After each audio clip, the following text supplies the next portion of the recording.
político que se inicia de manera formal a finales del siglo XVIII. Exige la igualdad de los derechos de la mujer frente a los hombres. Se constituye como una corriente de pensamiento que aglutina un movimiento de ideologías políticas, culturales y económicas. Ha sido construida considerando al hombre el sexo fuerte y a la mujer el sexo débil. En el siglo XVIII hay una toma de conciencia colectiva de esta situación y se desarrolla el movimiento ideológico y social que es el movimiento feminista. En el Renacimiento, la labor de las mujeres era cuidar de la casa y de los hijos, además que no podían estudiar ni votar.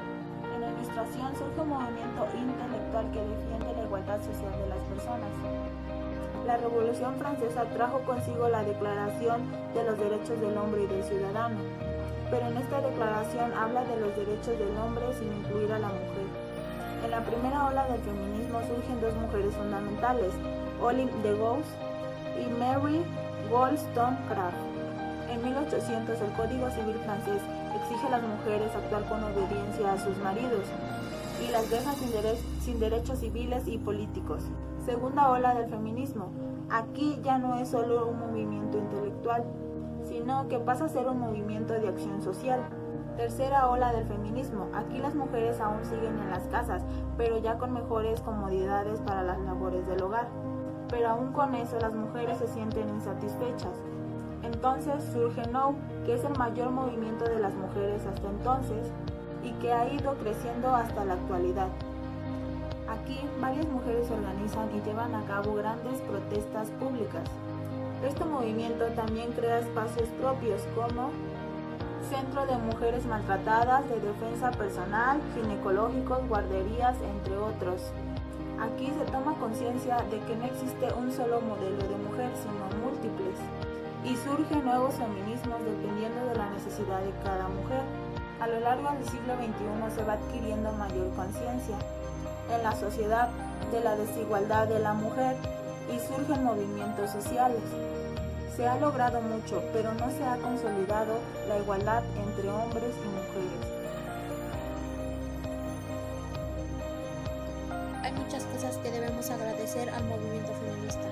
Una de las principales es que se nos dieron derechos tales como el derecho a votar, que se dio principalmente en 1953 en México, el derecho a las propiedades privadas, que se dio a principios del siglo XX, el derecho a trabajar, que se dio a inicios del siglo IX, el derecho a usar pantalones desde 1996, el derecho de dar lactancia a tu niño desde el siglo XX, el derecho a casarte con quien tú quieras desde el siglo XX, el derecho a cursar la universidad y elegir la carrera que tú quieras desde el siglo XX, el derecho a practicar deportes profesionalmente y libremente, el derecho a leer lo que tú quieras en el espacio que tú quieras, el derecho a ser libre y el derecho a la igualdad.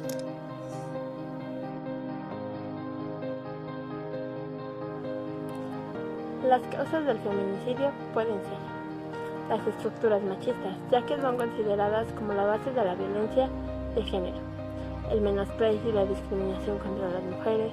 La violencia contra ellas es considerada normal o por lo menos justificada. Según Rafael Esquivel, el 15% de los hombres consideran es legítimo invertir menos en la educación de las mujeres que en la de los varones. Cabe mencionar que la motivación para el crimen es una de las peculiaridades principales de los feminicidios en relación a otros tipos del mismo. Según Diana Russell, a quien se le atribuye la popularidad de la palabra feminicidio, menciona algunas de las motivaciones principales para estos asesinatos, las cuales son la ira, el odio, los celos, la búsqueda de placer propio, la concepción de las mujeres como posesión y sobre todo la misoginia, que es el sentido de superioridad que sienten los hombres hacia el sexo opuesto. Los asesinatos de mujeres en el ámbito de la pareja también están ligados estadísticamente al consumo de alcohol o otras drogas por parte del homicida. Si bien estas acciones no pueden ser atribuidas solamente a un fenómeno puramente bioquímico, es decir, no siempre que ocurra un feminicidio tuvo que ver porque el atacante se encontrara bajo el efecto de algún tipo de droga. Tipos de feminicidio. Con base en los estudios realizados por Julia Monarrez y Patricia Olamendi, se distinguen 14 tipos de feminicidio. Esto de acuerdo con las circunstancias y el modus operandi que se realicen. Estos son íntimo, no íntimo, infantil, familiar, por conexión, sexual sistemático desorganizado, sexual sistemático organizado, por prostitución o ocupaciones estigmatizadas, por trata, por tráfico, transfóbico, racista, por mutilación genital femenina y lesfóbicos.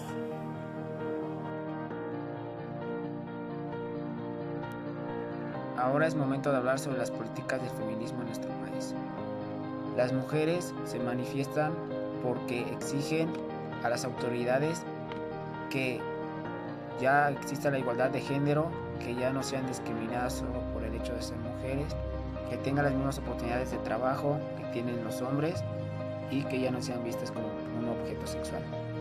Otra de las razones también por las que se manifiestan es porque exigen a las autoridades que el aborto sea legal, porque en la actualidad solamente en 2 estados de la República Mexicana el aborto es legal, que es en el estado de Oaxaca y en la Ciudad de México. Muchas mujeres tienen que recurrir a lugares clandestinos a realizarse el aborto. En muchas ocasiones las mujeres pierden la vida en estos lugares porque en estos lugares muchas veces no son nada seguros porque no cuentan con las medidas de higiene necesarias o las personas que realizan este tipo de trabajo no están certificadas y no cuentan con la experiencia suficiente.